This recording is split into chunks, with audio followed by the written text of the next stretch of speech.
Okay, well, so anyway, I've got these crackers. What am I going to do with them? This was a real dilemma because I did not think this was important at all. You know, they were crackers. I don't care that much about crackers. They're kind of tasteless crackers too. And so this was becoming a bit of a millstone around my neck. I finally decided, okay, I got to do something real quick, just something to point out the triviality.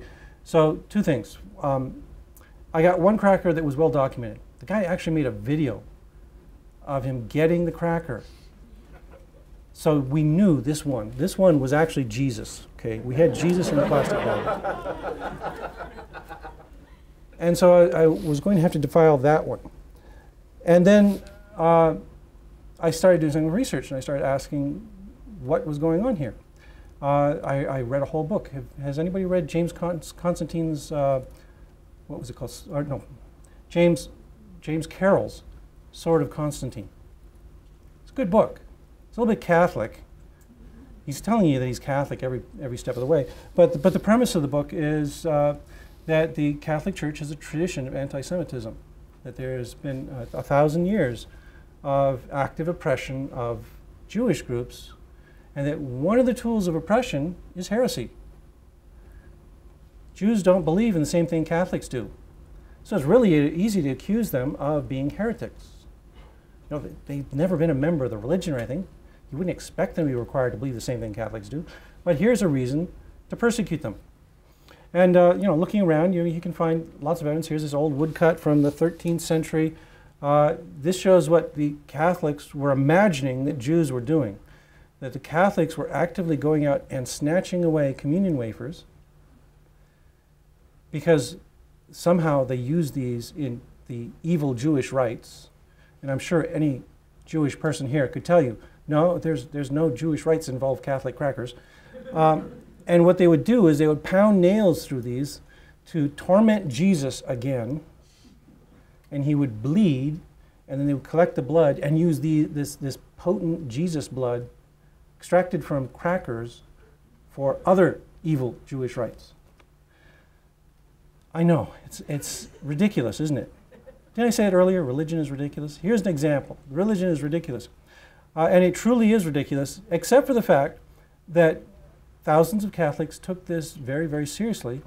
And what they would then do is there were occasional rounds of Jewish persecution where they would then go into the local Jewish ghetto, the local Jewish village, and they would kill everyone.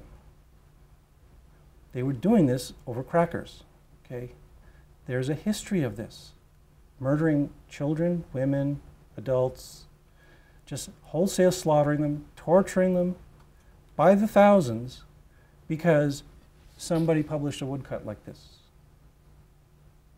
This is serious business.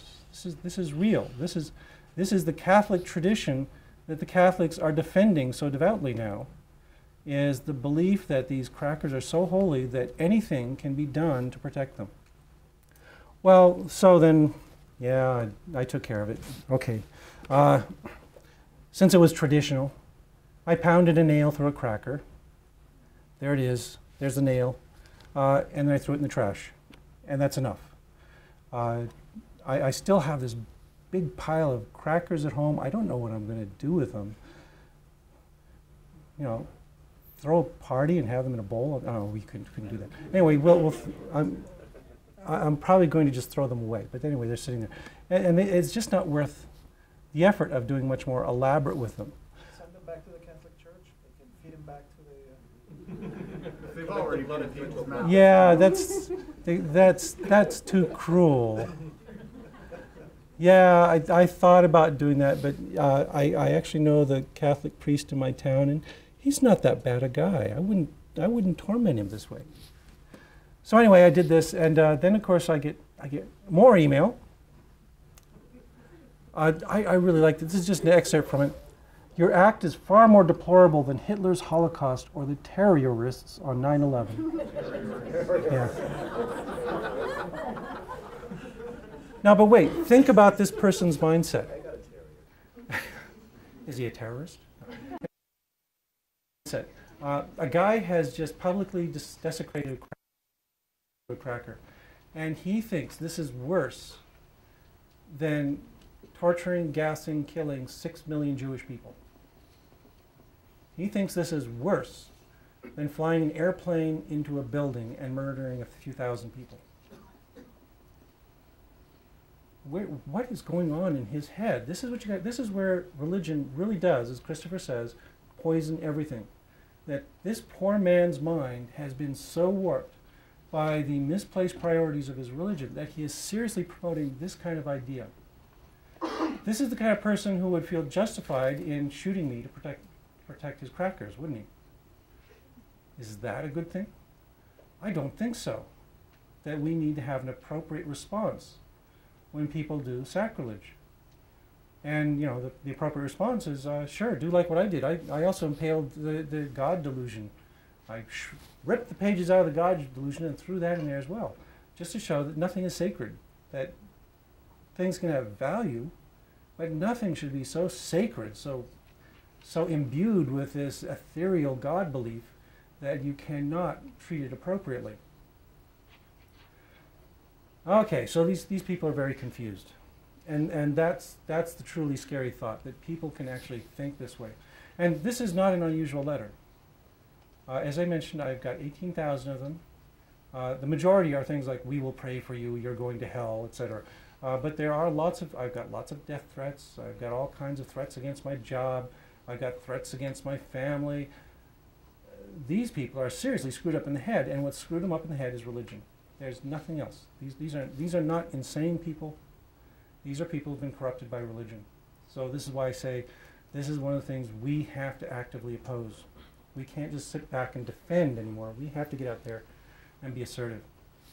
Okay, let me conclude with one last thing, and that's to return to the subject that I started talking about, and that is science education.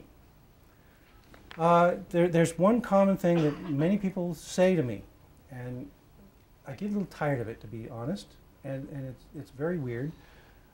But they say, okay, like Lawrence Krauss is saying here to Richard Dawkins, saying, you know, what it looks like is that your priorities are all screwed up. You say you're a science educator, but you're talking about atheism.